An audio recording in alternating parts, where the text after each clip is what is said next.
അപ്പോൾ ഇപ്പോൾ ഈ തുടങ്ങുന്ന ആൾക്കാരെ സംബന്ധിച്ച് ഏറ്റവും കൂടുതൽ അവർ സ്റ്റക്ക് ആവുന്നതെന്ന് പറഞ്ഞു കഴിഞ്ഞാൽ ഒരു നല്ല ടീമിനെ സെറ്റാക്കുന്ന കാര്യത്തിലാണ്.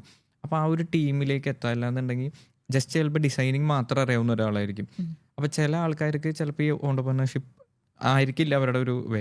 അതെങ്ങനെ അവർക്ക് ശരിക്കും ഐഡൻറ്റിഫൈ ചെയ്യാൻ പറ്റും? ഇതാണോ എൻ്റെ വഴി? അല്ലെങ്കിൽ ഞാൻ ശരിക്കും ഒരു സ്ഥലത്ത് നല്ലൊരു എന്താ പറയുക, ഇപ്പോൾ എക്സാമ്പിൾ മൂൺ ഗോഡസിൽ വന്ന് ഞാൻ വർക്ക് ചെയ്യുന്നതാണോ നല്ലത്, അല്ലെങ്കിൽ ഞാൻ തുടങ്ങുന്നതാണോ നല്ലത്? ഇതെങ്ങനെ അവർക്ക് ഐഡൻറ്റിഫൈ ചെയ്യാൻ പറ്റും?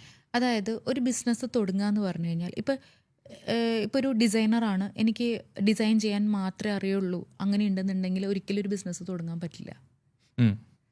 കാരണം വെച്ചാൽ അതിൻ്റെ മൈൻഡ് സെറ്റ് വേറെയാണ്. ഒരു ബിസിനസ് തുടങ്ങുക എന്ന് പറയുന്നത് ഒരു ഡിസൈനർ ആയിട്ട് ഇരിക്കുമ്പോൾ ചിന്തിക്കുന്ന പോലെയല്ല, ചിന്താഗതിക്ക് ഭയങ്കരമായിട്ട് വ്യത്യാസമുണ്ട്.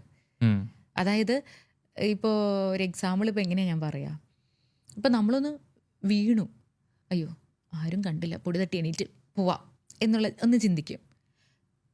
വീണു, അയ്യോ എനിക്ക് വീണൂടെ കിടക്കണ്ടല്ല, എനിക്കൊന്നും പറ്റിയിട്ടൊന്നുമില്ല, സ്വന്തം ആരെയും നോക്കാണ്ട് എണീറ്റ് പോവാം. വീണു, അവിടെ തന്നെ കിടക്കാം, അയ്യോ ആരെങ്കിലും എന്നെ ഒന്ന് രക്ഷിക്കൂ, അല്ലെങ്കിൽ ആരെങ്കിലും ഒന്നൊന്ന് കൈപിടിക്കൂ എന്ന് പറഞ്ഞു. അതെ, ഇപ്പം എനിക്ക് നല്ല കഴിവുണ്ട്, അപ്പം എന്നെ വേറെ ആൾക്കാർ കൊണ്ടുപോയിക്കൊള്ളണം, അങ്ങനെയൊക്കെ ഉള്ള ഒരു തോന്നൽ വരാൻ ചാൻസസ് ഉണ്ട്.